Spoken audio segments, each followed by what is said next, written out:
Welcome back to my channel. I'm happy to have you here, and if you're new, welcome.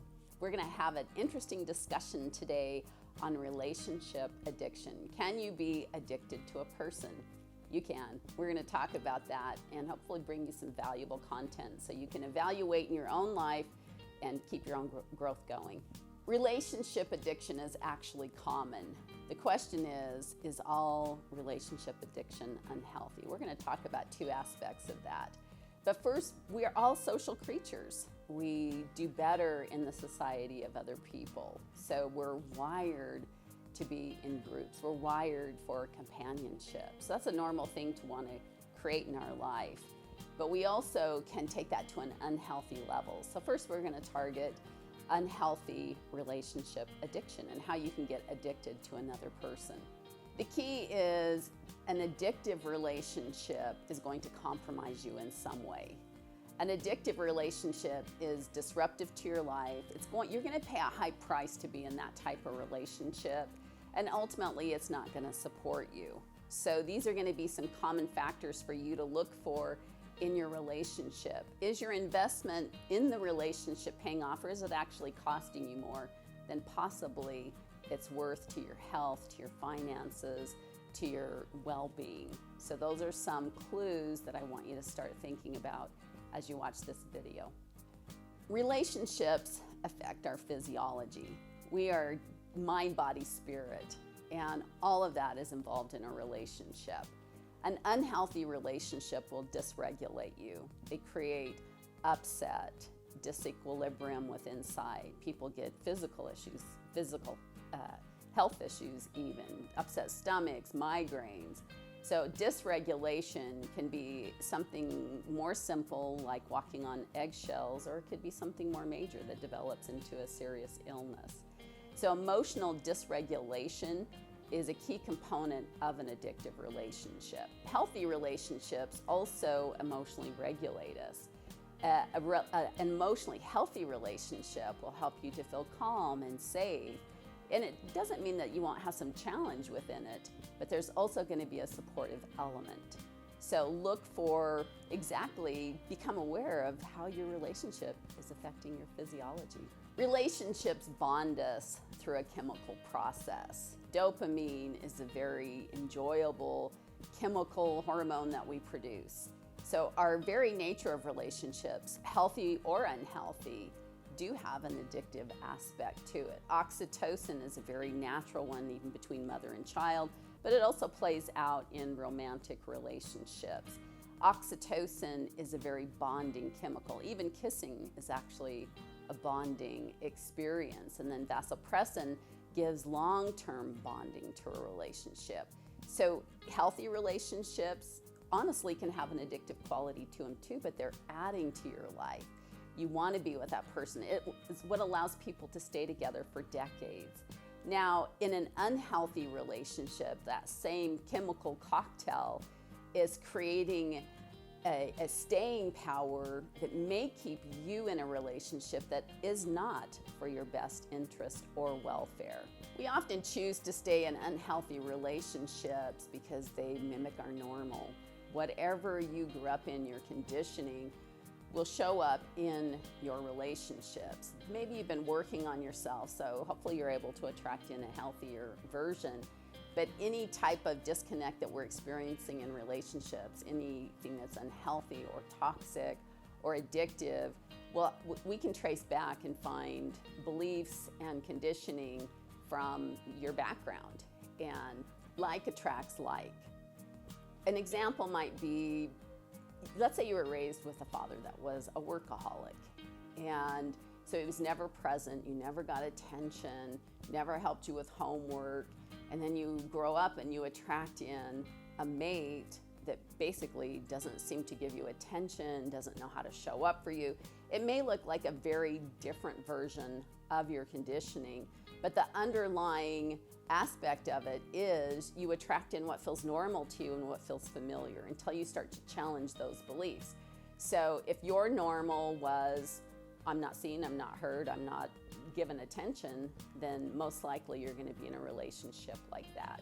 There can be a fine line in between what is healthy, because even a healthy relationship, a good healthy relationship is going to have challenge built into it as well, because you're two different people and you learn how to work together. A toxic relationship is going to have a different dynamic where there is no workability. These patterns are so entrenched and the dynamic just keeps you looping through them without the resolution, without the growth and the support. So as you're processing this for yourself, we've got some chemical hormones that are flowing through. We have conditioning, and that will create behaviors that dictate our experience. That will create what feels like our normal. So challenging that and really being able to start getting inside of yourself and asking a few questions to help guide you through this process. I've got a couple of questions coming up that will give you some added value. Many people do not want to challenge their own reality because they believe they're going to have to immediately do something about it. I'm all for people staying together. I love to do couples coaching, and so being able to save a relationship, I believe, is possible. One person can greatly change a relationship as they work on themselves, but two people together bringing it to the table, they can definitely overcome a toxic, addictive relationship.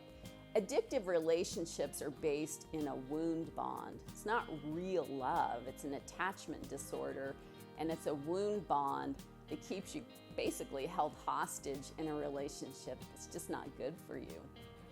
Let me read a list of some typical dynamics that you might be experiencing in an addictive relationship. Mood changes, health implications, confusion, walking on eggshells to express your feelings. That's a big one. Fear of upsetting a partner, unable to speak up, any punishing behavior or withholding in a relationship. Drama, there's often a lot of come here, go away. Constant threats to the relationship. Very common in toxic relationships for there to be a lot of breakups. They say it takes about 9 breakups to get away from a narcissist. And so there's a lot of breakdown of the relationship, but the repair part just doesn't seem to be part of it. It's predictably very unpredictable. There will also usually be trouble at work, financial problems, interpersonal relationship, other issues in other interpersonal relationships and social connections, health issues, often other addictions as well. So if you're in an addictive relationship, maybe there's also alcoholism involved, or addictive to spending, addictive to gaming. There'll often be other triggers as well. Anger is very classic in toxic relationships and where there is an addictive relationship. A lot of emotional crashing. In very extreme addictive relationships, threats of suicide. So often these unhealthy relationships are control based. The message is, if you don't do what I want, then there's going to be issues, and so that becomes the controlling aspect. We talked about hormones, the conditioning, and attachment style. Now, attachment style, I'd love to do another whole video on that because that's another complex thing. So we're talking about very complex things with complex people. Basically, though, you're going to know if you're in an addictive relationship when you start clicking some of these tendencies off. People find it hard to get really honest with themselves, like I mentioned, because they have a belief system that as soon as you know something, you have to do something about it. Really, the self-awareness and the knowing is not always an action step, but it's information. Most of us make decisions off of not enough information. So what I'm offering you are some questions to help you get more information.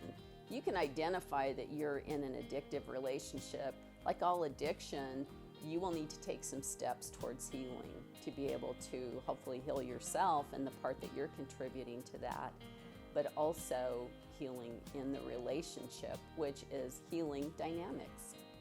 Common patterns are what you're looking for. I've given you a list of things. You're going to look inside. Now, I want you to do this exercise and ask these questions and journal on them, both when you're triggered and upset and when you're not. Number one question is, what's not working for me? It's a simple question. It's a really honest question. It's okay for you to know what's not working for you.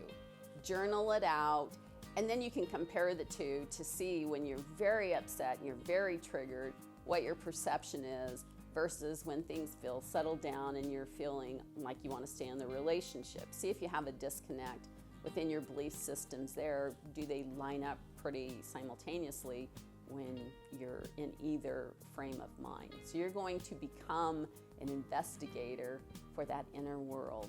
You're going to become very self-knowledgeable and get the information you need to know if you're in an addictive relationship or not. Question number 2 is, why are you allowing this in your life?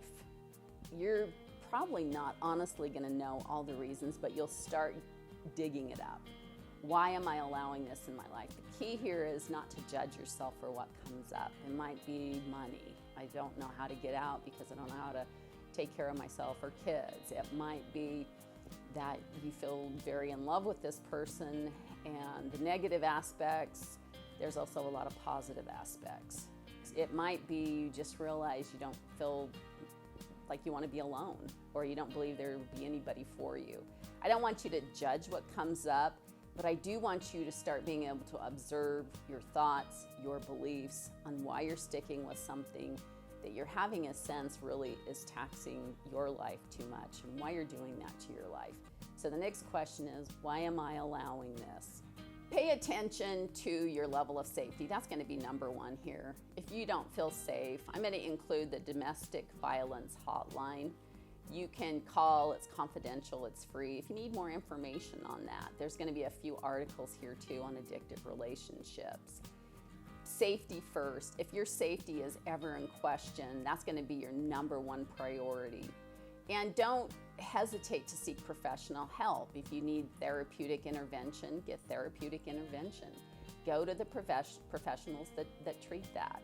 So if you can identify that you're in an addictive relationship, it can be healed. To be able to know for your own life, you can raise your own standards. You can have different requirements. You're going to get out of life what you require of life, and that's going to take some healing on your part. To be able to get out of an addictive relationship is a healing process. There's things that you need to know about yourself. Doesn't mean you're a bad person. It means that somewhere along the way you were taught information that allowed you to live less than at the level that you deserve. It's healable. You can live a different standard. I believe relationships can heal, especially if both people are all in. So there's always hope. Start getting information on yourself. Take the healing path and become the very best version of yourself. It's good to spend time with you. I'm Rainbow Abegg. Please like, subscribe, and share my channel. I want to be able to grow this out and build a strong community with you. Thank you. Blessings.